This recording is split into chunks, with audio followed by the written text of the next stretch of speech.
Hi ಎಲ್ಲರಿಗೂ good morning. ಎಲ್ಲರೂ ಹೇಗಿದ್ದೀರಾ? ಚೆನ್ನಾಗಿದ್ದೀರಾ ಅಂತ ಭಾವಿಸ್ತಾ ಈ ವ್ಲಾಗ್ ಸ್ಟಾರ್ಟ್ ಮಾಡ್ತಾ ಇದ್ದೀನಿ. ಇದು ಬೆಳಗ್ಗೆ ಟಿಫನಿಗೋಸ್ಕರ ನಾನು ಇದು ಚಪಾತಿ ಮಾಡಿ ಕ್ಯಾಪ್ಸಿಕಮ್ ಗೊಜ್ಜು ಮಾಡೋಣ ಅಂದ್ಕೊಂಡಿದ್ದೆ. ಕ್ಯಾಪ್ಸಿಕಮ್ ಗೊಜ್ಜು ನಿಮಗೆ ತೋರಿಸಿದ್ದೀನಿ ಎಷ್ಟು ವೀಡಿಯೋದಲ್ಲಿ. ಈ ವ್ಲಾಗ್ ಇವಾಗ ಸ್ಟಾರ್ಟ್ ಮಾಡೋಣ, ಓಕೆನಾ? ಇವಾಗ ನಾನು ಕ್ಯಾಪ್ಸಿಕಮ್ ಗೊಜ್ಜು ಮಾಡಿ ಈ ಕಡೆ ಸೈಡಲ್ಲಿ ಇಟ್ಕೊಂಡಿದ್ದೀನಿ. ಚಪಾತಿ ಹಿಟ್ಟು ಕಲಿಸಿಟ್ಟಿದ್ದೀನಿ. ಇವತ್ತು ಸಾಟರ್ಡೆ ಆಗಿರೋದ್ರಿಂದ ಚಪಾತಿನ ತಿನ್ನಿಸ್ಬಿಟ್ಟು ನಾನು ಬರೀ ಒಂದೊಂದು ಚಪಾತಿ ತಿನ್ನಿಸ್ಬಿಟ್ಟು ಕಲಿಸೋಣ, ಆಮೇಲೆ ಸ್ನ್ಯಾಕ್ಸಿಗೆ ಫ್ರೂಟ್ಸ್ ಎಲ್ಲ ಹಾಕಿ ಕೊಟ್ಟು ಕಳಿಸಿದ್ರೆ ಆಗುತ್ತೆ ಅಂದ್ಕೊಂಡು ಚಪಾತಿ ಮಾಡ್ತಾಯಿದ್ದೆ. ಅವ್ರು ಓದ್ಕೊತಾ ಇದ್ರು. ಅವ್ನಿಗೆ ಓದ್ಕೊಂಡು ಮುಗಿಸೋಷ್ಟೊತ್ತಿಗೆ ನನಗೊಂದು ಸಾಕಾಗೋಯ್ತು. ಹಿಂದಿ ಬೇರೆ ಇತ್ತಾ, ಅದಕ್ಕೆ ನಾನು ಏನು ಮಾಡಿದೆ, ಬೆಳಗ್ಗೆ ಚಪಾತಿ ಹಿಟ್ಟು ಕಲಿಸಿಟ್ಬಿಟ್ಟಿದ್ದೆ. ಗೊಜ್ಜಲ್ವ ಬಿಡು, ಬೇಗ 5 ನಿಮಿಷಕ್ಕೆ ಮಾಡಿದ್ರೆ ಆಗುತ್ತೆ ಅಂದ್ಕೊಂಡು ನಾನು ಓದ್ಸ್ಕೊಂಡು ಕೂತಿದ್ದೆ. ಹಿಂದಿ ಅವನಿಗೆ ರಾತ್ರಿನೇ ಎಲ್ಲ ಫುಲ್ಲು ಓದಿದ್ದ ಚೆನ್ನಾಗೆ. ನಾನು ಅದಕ್ಕೆ ಬೆಳಗ್ಗೆ ಕ್ವಶನ್ ಆನ್ಸರ್ ಎಲ್ಲ ಬರ್ದಿಕ್ಕಿದ್ದೆ. ಬೆಳಗ್ಗೆ ಎದ್ಬಿಟ್ಟು ಅವ್ನು ಕೂತ್ಕೊಂಡು ಬರೀತಾನೆ. ನನಗೆ ಈಸಿ ಆಗುತ್ತೆ. ನಾನು ಚಪಾತಿ ಮಾಡೋಕೆ ಬಂದರೆ ಕ್ವಶನ್ ಆನ್ಸರ್ ಎಲ್ಲ ಅವಾಗ ಕ್ಲೀನಾಗಿ ಬರ್ದು ಮುಗಿಸ್ಬಿಡ್ತಾನೆ ಅಂದ್ಬಿಟ್ಟು ನಾನು ಸರಿ ಅಂತ ಬರ್ದಿಟ್ಟಿದ್ದೆ. ಇವಾಗ ಸ್ನಾನ ಎಲ್ಲ ಮಾಡಿಸ್ದೆ. ಅವನಿಗೂ ಬರೀತಾ ಇದ್ದ ಕೂತ್ಕೊಂಡು. ನಾನು ಅದಕ್ಕೆ ಬಿಸಿನೀರು ಕೊಡೋಣ ಅವರಿಗೆ ಕುಡಿಯೋಕ್ಕೆ ಕಾಯಿಸಿ ಯಾವಾಗಲೂ ಫ್ಲಾಸ್ಕಲ್ಲಿ ಇಟ್ಬಿಟ್ಟಿರ್ತೀನಿ. ನಾನು ಜೀರಿಗೆ ನೀರು ಕುಡಿತೀನಲ್ಲ, ಫ್ಲಾಸ್ಕಲ್ಲಿ ಫಸ್ಟ್ ನಾನು ಬಟ್ಲಲ್ಲಿ ಬಿಸಿನೀರು ಕಾಯಿಸ್ಬಿಟ್ಟು ಅದನ್ನು ಫ್ಲಾಸ್ಕಿಗೆ ಹಾಕಿ ಎತ್ತಿಕೊಟ್ಟಿರ್ತೀನಿ. ಆಮೇಲೆ ನಾನು ತಿಂಡಿ ಮಾಡೋ ಅವಸರದಲ್ಲಿ ಮತ್ತು ಗಡಿಬಿಡಿಲಿ ನನಗೆ ಕಾಯಿಸೋಕ್ಕಾಗೋದಿಲ್ಲ ಅಂದ್ಬಿಟ್ಟು ನಾನು ಈ ಕಡೆ ಕಾಯಿಸ್ಬಿಟ್ಟು ಇವಾಗ ಬಿಸಿನೀರನ್ನ ಅವರಿಬ್ರು ಕೊಡ್ತೆ. ಅವ್ರು ಓದ್ಕೊತಾ ಇದ್ರು ಇಬ್ಬರು. ನಾನು ಸರಿಯಾಗಿ ಚಪಾತಿ ಮಾಡಿ ಕುತ್ಕೊಂಡು ತಿನ್ನಿಸ್ಬಿಡ್ತೀನಿ ಅವರಿಗೆ ನಾನೇ. ಅವ್ರು ಓದ್ಕೊತಾ ಇರ್ತಾರಲ್ಲ, ಸುಮ್ಮನೆ ಟೈಮ್ ವೇಸ್ಟ್ ಮಾಡ್ತಾರೆ, ಸುಮ್ಮನೆ ತಿನ್ನೋದೇ 1 ಗಂಟೆ ತನಕ ಮಾಡ್ತಾರೆ ಅಂತ ನಾನೇ ತಿನ್ನಿಸಿದ್ರೆ ಆಗುತ್ತೆ ಬಿಡು ಅಂದ್ಬಿಟ್ಟು ನಾನು ಈ ಕಡೆ ಚಪಾತಿ ಮಾಡ್ಕೊತೀನಿ. ಬಿಸಿ ಬಿಸಿ ಚಪಾತಿ ಎಷ್ಟು ಚೆನ್ನಾಗಿರುತ್ತೆ. ಕ್ಯಾಪ್ಸಿಕಮ್ ಗೊಜ್ಜಲ್ವಾ. ಕ್ಯಾಪ್ಸಿಕಮು ಇತ್ತು ಒಂದೆರಡು. ಇದು ಏನಪ್ಪ ಜಿಪ್ಟೋಯಿಂದ ಆರ್ಡ್ರ್ ಮಾಡ್ಕೊಂಡಿದ್ದೆ. ಆಲೂಗಡ್ಡೆ ತೊಗೊಂಡಿದ್ದೆ, ಅವಾಗ ಆರ್ಡ್ರ್ ಮಾಡ್ಕೊಂಡಿದ್ದೆ. ಇವಾಗ ಚಪಾತಿ ಕ್ಯಾಪ್ಸಿಕಮ್ ಗೊಜ್ಜು ರೆಡಿ ಆಯಿತು. ಮಕ್ಳಿಗೆ ತಿನ್ನಿಸ್ಬಿಟ್ಟು ನಾನು ಮಕ್ಕಳ ಸ್ಕೂಲಿಗೆ ಹೋದ್ರು. ನಾನೆಲ್ಲ ಕೆಲಸ ಮಾಡ್ಕೊಂಡು, ಶನಿವಾರ ಅಲ್ವಾ, ನಾನು ಅಮಾವಾಸ್ಯೆ ದಿವಸ ಎಲ್ಲ ದೇವ್ರ ಪಾತ್ರೆ ಬೆಳಕೊಂಡು ಪೂಜೆ ಮಾಡ್ಕೊಂಡಿದ್ದೆ. ಇವಾಗ ನೋಡಿ ಪೂಜೆ ಎಲ್ಲ ಆಯಿತು. ಮಕ್ಕಳೆಲ್ಲ ಬಂದರು. 12:30 ಆಗೋಯ್ತು, ಬಂದಿದ್ದಾರೆ. ನಾನು ಪೂಜೆ ಎಲ್ಲ ಮಾಡೋ ಸ್ವಲ್ಪ ಕೂತ್ಕೊಂಡಿದ್ದೆ. ಅದಕ್ಕೆ ಇವಾಗ ಒಂದು ಸ್ವಲ್ಪ ಸಾರು ಮಾಡೋಣ ಅಂದ್ಬಿಟ್ಟು ಹೆಸ್ರು ಕಾಳು ಸಾರು ಮಾಡೋಣ ಅಂತ ಇದು ಮಾಡಿದ್ದೀನಿ ನೋಡಿ. ಹೆಸ್ರು ಕಾಳು ಸಾರು ಮಾಡ್ತೀನಿ ಇವಾಗ ರಾತ್ರಿ ನಾಳೆಗೆ ಬೇಕಾದ್ರೆ ನಾನ್ ವೆಜ್ ಏನಾರ ಮಾಡ್ಕೊಂಡ್ರೆ ಆಗುತ್ತೆ ಅಂತ. ಅಯ್ಯೋ ಬ್ರೆಡ್ಶೀಟ್ ಎಲ್ಲ ಒಗ್ದಾಕೋಣ, ಒಂದೊಂದೇ ಮಾಡ್ಕೊಳ್ಳೋಣ ಅಂದ್ಕೊತಿದ್ದೀನಿ. ವರಲಕ್ಷ್ಮಿ ಹಬ್ಬ ಬೇರೆ ಬರ್ತಿದೆಯಲ್ಲ, ನೋಡಿದ್ರೆ ಈ ಥರ ಕ್ಲೈಮೇಟ್ ಇದೆ ನೋಡಿ ಹೆಂಗಿದೆ ಅಂತ. ಈ ಥರ ತಣ್ಣಗಿರೋದ್ರಲ್ಲಿ ಏನು ಮಾಡ್ಕೊಳಕ್ಕಾಗುತ್ತೆ ಹೌದು ಕೆಲಸನ. ಬ್ರೆಡ್ಶೀಟ್ ಒಗಿಬೇಕು, ಆಮೇಲೆ ಅವೆಲ್ಲ ಒಂಥರ ವಾಸನೆ ಬಂದಂಗೆ ಆಗ್ಬಿಡುತ್ತೆ ಅಂತ. ಏನು ಮಾಡೋದಂತ ಗೊತ್ತು. ಬಟ್ಟೆ ಎಲ್ಲ ಒಣಗಾಕ್ಬೇಕು ಒಂಚೂರು. ಅವೆಲ್ಲ ಸ್ವಲ್ಪ ತಣ್ಣಗಾಗಿತ್ತು, ಅದಕ್ಕೆ ಹಂಗೆ ಸೊಪ್ಪು ಮೇಲೆ ಒಂದೊಂದು ಒಣಗಾಕಿದ್ದೀನಿ. ಅದಕ್ಕೆ ಒಂಚೂರು ಸಾರು ಮಾಡಿಬಿಟ್ಟೆನ, ಆಮೇಲೆ ಒಣಗಾಕೋಣ ಅಂತ ಅಂದ್ಕೊಂಡು. ಅವರು ಚಪಾತಿ ಮಾಡಿದ್ನಲ್ಲ ಬೆಳಗ್ಗೆ, ಚಪಾತಿ ಮಾಡಿ ತಿನ್ನಿಸ್ಬಿಟ್ಟು ಕಲಿಸಿದೆ. ಇವಾಗ ಮತ್ತೆ ಪಾಪ ಚಪಾತಿ ಮಾಡಿಕೊಡ್ತೀನಿ. ಅಮ್ಮ ಅದನ್ನು ಒಂದೊಂದೇ ಪಾಪ ತಿಂದುಬಿಟ್ಟು ಸ್ನ್ಯಾಕ್ಸಿಗೆ ಫ್ರೂಟ್ಸ್ ಹಾಕ್ಕೊಟ್ಟು ಕಲಿಸಿದ್ದೆ. ಅದಕ್ಕೆ ಇವಾಗ ಸಾಂಬಾರು ಮಾಡಿ ಅನ್ನನೂ ಮಾಡಿರ್ತೀನಿ. ಮತ್ತು ಚಪಾತಿನೂ ಇದೆ ಸ್ವಲ್ಪ, ಹಂಗೆ ಹಸಿಟ್ಟು ಇಟ್ಟಿದ್ದೀನಿ ನೋಡಿ. ಚಪಾತಿ ಹಿಟ್ಟು ಮಾತ್ರ ಯಾವತ್ತೂ ಫ್ರಿಜ್ಜಲ್ಲಿ ಇಡೋಕ್ಕೆ ಹೋಗ್ಬಿಡಿ. ನಾನಂತೂ ಇಡೋದೇ ಇಲ್ಲ ಫ್ರಿಜ್ಜೊಳಗೆ. ಹಂಗೆ ಇದ್ರೂ ಹಂಗೆ ಇಡ್ತೀನಿ. ನಾನು ಚಪಾತಿ ಅರ್ಧಬಿಟ್ಟು ಇಕ್ಕಿರ್ತೀನಿ ಅಷ್ಟೇ. ಇವಾಗ ಸಾಂಬಾರು ಮಾಡ್ತೀನಿ. ಸೇಮ್ ನೋಡಿ, ಈರುಳ್ಳಿ, ಟೊಮೊಟೊ, ಕಾಯಿ, ಸ್ವಲ್ಪ ಹುಣಸೆಹಣ್ಣು, ಬೆಳ್ಳುಳ್ಳಿ ಹಾಕ್ಬಿಟ್ಟು ರುಬ್ಕೊಂಡು ಮಸಾಲೆ ಒಗ್ಗರಣೆ ಹಾಕೋದಷ್ಟೇ. ಇವಾಗ ಬೇಗ ಸಾರು ಮಾಡ್ಬಿಟ್ಟು ಮಕ್ಳಿಗೆ ಹೊಟ್ಟೆ ಹಸಿದ ಊಟ ಮಾಡಿಸ್ಬಿಡ್ತೀನಿ. ಆಮೇಲೆ ಸಿಗ್ತೀನಿ, ಓಕೆನಾ?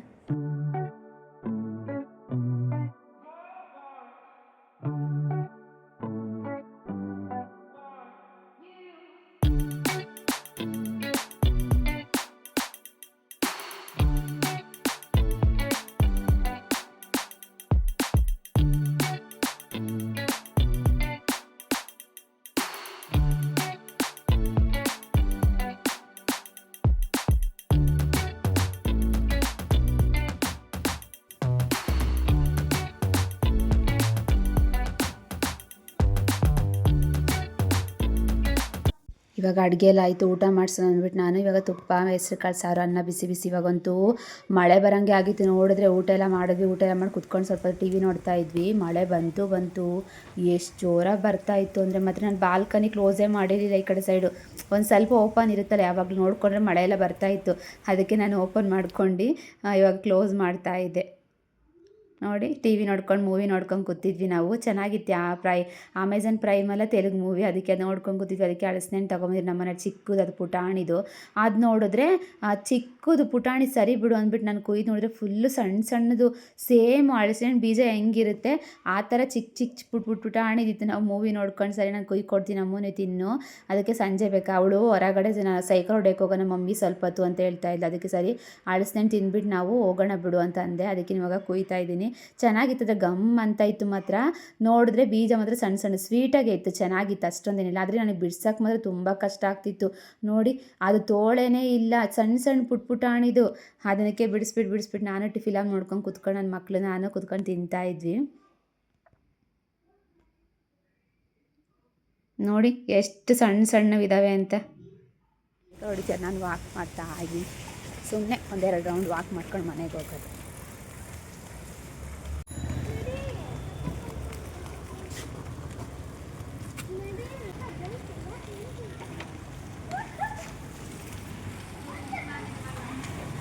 ಏನು ಅಡುಗೆ ಮನೆ ಬಂದಿದ್ದಾಳೆ ಅಂತ ನೋಡ್ತಾ ಇದ್ದೀರಾ. ನಾನು ಅದಕ್ಕೆ ಸ್ನ್ಯಾಕ್ಸ್ ಮಾಡೋಣ ಅಂದ್ಬಿಟ್ಟು ನನ್ನ ಮಕ್ಕಳು ಪಾಪ ಮಾಡು ಅಂತ ಇದ್ರ, ಅದಕ್ಕೆ ಪೊಟ್ಯಾಟೋದಲ್ಲಿ ಅಥವಾ ಏನಾರೋ ಒಂದು ಸ್ನ್ಯಾಕ್ಸ್ ಮಾಡೋಣ ಅಂತ ಅಂದ್ಕೊಂಡಿದ್ದೀನಿ. ಯಾವ ಥರ ಮಾಡ್ತೀನಿ ಅಂತ ನಿಮಗೆ ಶೇರ್ ಮಾಡ್ತೀನಿ, ಓಕೆನಾ. ಅದಕ್ಕೆ ಫಸ್ಟು ಬಟಾಟೆ ಎಲ್ಲ ಪೀಲ್ ಮಾಡ್ಕೊಂಡು ಇವಾಗ ಕುಕ್ಕರಲ್ಲಿ ಕೂಗಕ್ಕೆ ಇಟ್ಬಿಡ್ತೀನಿ. ಬೇಗ ಟೈಮ್ ಆಗೋಗಿದೆ, ಅದಕ್ಕೆ ಮಾಡ್ತಾಯಿದ್ದೀನಿ. ನನ್ನ ಮಗ ಬಂದು ನೋಡ್ತಿದ್ದಾನೆ ನೋಡಿ, ಏನು ಮಾಡ್ಕೊಡ್ತೀನಿ ಮಮ್ಮಿ ಸ್ನ್ಯಾಕ್ಸು, ಏನು ಮಾಡಿಕೊಟ್ಟಿಲ್ಲ ಅಂತ. ಅದಕ್ಕೆ ಓದ್ಕೊ ಅಂದರೆ ಫಸ್ಟು ಮಾಡಿಕೊಡು ಮಮ್ಮಿ ಅಂತ ನಾಡ್ಕಾಡ್ತಾ ಇದ್ದಾನೆ. ಇವಾಗ ಮಾಡ್ತೀನಿ. ಫಸ್ಟ್ ಆಲೂಗಡ್ಡೆ ತೊಗೊಂಡಿದ್ದೀನಿ. ಆಲೂಗಡ್ಡೆನ ಫಸ್ಟು ಪೀಲ್ ಮಾಡ್ಕೊತೀನಿ. ಒಂದೆರಡು ಆಲೂಗಡ್ಡೆ, ನೀವು ಜಾಸ್ತಿ ಜನ ಇದ್ದರೆ ಜಾಸ್ತಿ ತೊಗೊಳ್ಳಿ. ನಾನು ಎರಡು ತೊಗೊತಾ ಇದ್ದೀನಿ. ದಪ್ಪುದಿದೆ ಅದಕ್ಕೋಸ್ಕರ. ಯಪ್ಪ ಗಾಳಿ ಎಷ್ಟು ಬರ್ತಿದೆ ಅಂದರೆ ಅಪ್ಪ, ಬಟ್ಟೆ ಎಲ್ಲ ದಮ್ ಅಂತ ಬಿದ್ದೋಗ್ತಿದ್ದಾವೆ ಗಾಳಿ ಸೌಂಡು. ಎಲ್ಲ ಮನೆ ಇದು ಫ್ಲ್ಯಾಟಲ್ಲಿ ಇರೋದಕ್ಕೂ ನಾವು ಎಲ್ಲ ಡೋರ್ಗಳು ಗೇಟ್ಗಳು ಡಮ್ ಸೌಂಡ್ ಬರ್ತಾಯಿದೆ ನೋಡಿ. ಇದು ಮಾಡ್ಕೊಂಡಿದ್ದೀನಿ, ಪೀಲ್ ಮಾಡ್ಕೊಂಡಿದ್ದೀನಿ. ನಾವು ಕುಕ್ಕರ್ ತಗೊಳ್ಳಿ, ಒಂದು ಕುಕ್ಕರಿಗೆ ನಾವು ಕುಯ್ದುಬಿಟ್ಟು ಹಾಕ್ಕೊಳೋದ. ಈ ಥರ ಹಾಕ್ಕೊಂಡ್ರೆ ನಿಮಗೆ ಈಸಿ ಆಗುತ್ತೆ. ಸುಮ್ಮನೆ ಬಿಡಿಸೋದು ಮತ್ತು ಸುಡೋದನ್ನ ಬಿಡ್ಸೋಕ್ಕಾಗಲ್ಲ ಬಿಸಿ ಇದ್ದಾಗ ನಾವು ಸಿಪ್ಪೆನ. ಅದಕ್ಕೆ ನಾನು ಈ ಥರ ಮಾಡ್ಕೊಂಡ್ಬಿಡ್ತೀನಿ.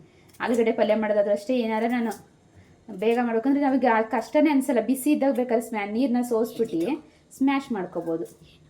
ಏನೋ ಮಾಡ್ಕೊಡ್ತೀನಿ ತಡಿ.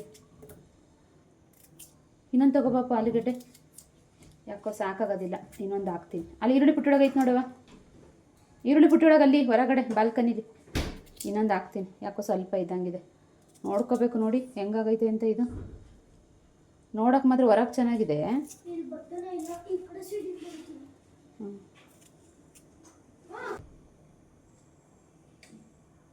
ಕೊಡು. ಇನ್ನೊಂದು ಹಾಕ್ಕೊತೀನಿ, ಸರಿ ಆಗುತ್ತೆ. ಆಪಲ್ ಥರನೇ ಕಾಣ್ತಿದೆ, ಸಿಪ್ಪೆ ತೆಗ್ದಿದ್ದೀವಲ್ಲ, ಚೆನ್ನಾಗಿದೆ ಇದು. ಇದನ್ನು ಕ್ಲೀನಾಗೆ ವಾಶ್ ಮಾಡ್ಕೊಂಡು ಒಂಚೂರು ನೀರು ಎಷ್ಟು ಬೇಕು ನೋಡ್ಕೊಂಡು, ನೀರೇನು ವೇಸ್ಟ್ ಮಾಡ್ತೀವಲ್ಲ ನಾವು, ನೋಡ್ಕೊಂಡು ಬೇಯಷ್ಟು ನೀರು ಹಾಕ್ಕೊಂಡ್ರೆ ಸಾಕು. ಇದನ್ನು ಅಲ್ಲಿ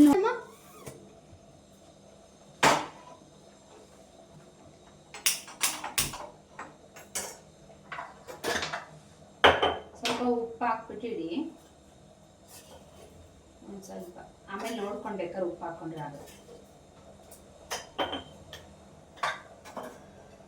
ನನ್ನ ಮಗ ಮಾಡೋರ್ಗು ಅಡುಗೆ ಮನೆಯಿಂದ ಹೋಗಲ್ಲ, ಒಂದು 2-3 ವಿಸಿಲ್ ಕೂಗಿಸ್ಬಿಡ್ತೀನಿ.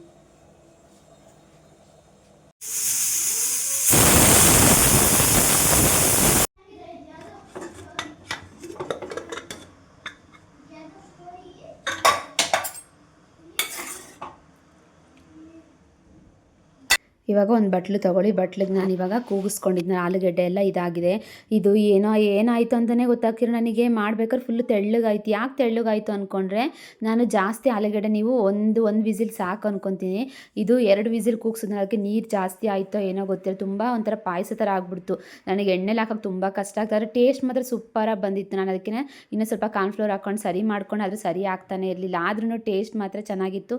ನನಗೆ ಹಾಕೋಕ್ಕೆ ಮಾತ್ರ ಕಷ್ಟ ಆಗ್ತಾಯಿತ್ತು ಅಷ್ಟೇ. ಇವಾಗ ಆಲೂಗಡ್ಡೆ ಸ್ಮ್ಯಾಶ್ ಮಾಡ್ಕೊಂಡು ಇದು ಕಾರ್ನ್ಫ್ಲೋರ್ 2 ಸ್ಪೂನು, ಖಾರದ ಪುಡಿ ಮತ್ತು ಚಿಲ್ಲಿ ಪೌಡರು, ಉಪ್ಪು, ಒಂದು ಸ್ವಲ್ಪ ಗರಂ ಮಸಾಲ, ಒಂದು ಸ್ವಲ್ಪ ಧನ್ಯ ಪೌಡ್ರ್ ಇರುತ್ತಲ್ಲ, ಚೆನ್ನಾಗಿರುತ್ತೆ. ಎಲ್ಲ ಮಸಾಲೆ ಮಿಕ್ಸ್ ಆದರೆ ಬರೀ ಪ್ಲೇನ್ ಇದ್ದರೆ ಮಕ್ಕಳಿಗೂ ತಿನ್ನೋಕ್ಕೂ ಚೆನ್ನಾಗಿರಲ್ಲ ಅಂತ ನಾನು ಇವಾಗ ಮಿಕ್ಸ್ ಮಾಡ್ಕೊಂಡು ನೋಡಿ ತುಂಬ ತೆಳ್ಳಗಾಗೋಯ್ತು. ನಾನು ಕಾರ್ನ್ಫ್ಲೋರ್ ಹಾಕಿದ್ರೆ ಅಷ್ಟು ಮೀಡಿಯಮಾಗಿ ಹಂಗೆ ಆಯಿತು, ಪರವಾಗಿಲ್ಲ ಬಿಡು. ನಾನು ಚಿಕ್ಕದಾಗೆ ಪುಟ್ಟಣಿಗೆ ಗೋಲಿ ಥರ ಹಾಕಿದ್ರೆ ಆಗುತ್ತೆ ಅಂದ್ಕೊಂಬಿಟ್ಟು ಈ ಕಡೆ ಇದು ಬಾಣಲಿ ತೊಗೊಂಡಿದ್ದೀನಿ. ಬಾಣಲಿಗೆ ಎಣ್ಣೆ ಹಾಕ್ಕೊಂಡಿದ್ದೀನಿ. ಜಾಮೂನ್ ಮಾಡಿದ್ನಲ್ಲ ಅದೇ ಎಣ್ಣೆ ಇತ್ತು, ಅದೇ ಎಣ್ಣೆಲಿ ಮಾಡಿದ್ರೆ ಆಗುತ್ತೆ ಅಂದ್ಕೊಂಡು ನೋಡಿ ಚಿಕ್ಕ ಪುಟಾಣಿ ಮಾಡ್ಕೊಂಡು. ನೀವು ಕೂಗಿಸ್ಕೋಬೇಕಾದ್ರೆ ಒಂದೇ ಒಂದು ವಿಸಿಲ್ ಕೂಗಿಸ್ಕೊಳ್ಳಿ, ಯಾಕೆಂದರೆ ನೀರು ಜಾಸ್ತಿ ಆಲೂಗಡ್ಡೆ ಒಳಗೆ ಇರೋದಿಲ್ಲ ಅವಾಗ. ಅದು ನಾನು ಇನ್ನೊಂದ್ಸಲಿ ಇವಾಗ ಒಂದ್ಸಲಿ ಟ್ರೈ ಮಾಡಿದ್ರೆ ಗೊತ್ತಾಗುತ್ತಲ್ವಾ. ಒಂದ್ಸಲಿ ಬಿದ್ಮೇಲೆ ಆ ಜಾಗಕ್ಕೆ ಹೋಗಿ ನಾನು ಮತ್ತೆ ಬೀಳಬೇಕು ಅಂತ ಅನಿಸುತ್ತೆ, ಹಂಗಂತ. ಅದಕ್ಕೆ ನಾನು ಇವಾಗ ಸರಿಯಾಗಿ ನೋಡ್ಕೊಂಡಿದ್ದೀನಿ. ನಾನು ಫಸ್ಟ್ ಟೈಮ್ ಟ್ರೈ ಮಾಡ್ತಿದ್ದಲ್ವಾ, ಅದಕ್ಕೋಸ್ಕರ ನಾನು ನಿಮಗೆ ಹೇಳ್ತಾ ಇದ್ದೀನಿ ಅಷ್ಟೇ. ಆಲೂಗಡ್ಡೆ ಒಂದೇ ಸಲ ಕೂಗಿಸ್ಕೊಳ್ಳಿ, ಚೆನ್ನಾಗಿ ಬಂದಿತ್ತು ಮಾತ್ರ. ಟೇಸ್ಟ್ ಮಾತ್ರ ಸೂಪರಾಗಿತ್ತು. ಅದು ತೆಳ್ಳಗಾಗಿದ್ದಕ್ಕೂ ಅದಕ್ಕೂ ಮಾತ್ರ ಹಿಂಗಾಗೋಗಿದೆ ನೋಡಿ, ಎಷ್ಟು ಚೆನ್ನಾಗಿ ಜ್ಯೂಸಿ ಥರ ಇತ್ತು ಮಾತ್ರ. ಈ ವಿಡಿಯೋ ನಿಮಗೆ ಇಷ್ಟ ಆಯಿತು ಅಂದ್ಕೊಂಡಿದ್ದೀನಿ. ಇಷ್ಟ ಆದರೆ ಲೈಕ್ ಮಾಡಿ. ನೆಕ್ಸ್ಟ್ ವಿಡಿಯೋ ಸಿಗ್ತೀನಿ. Thank you, bye.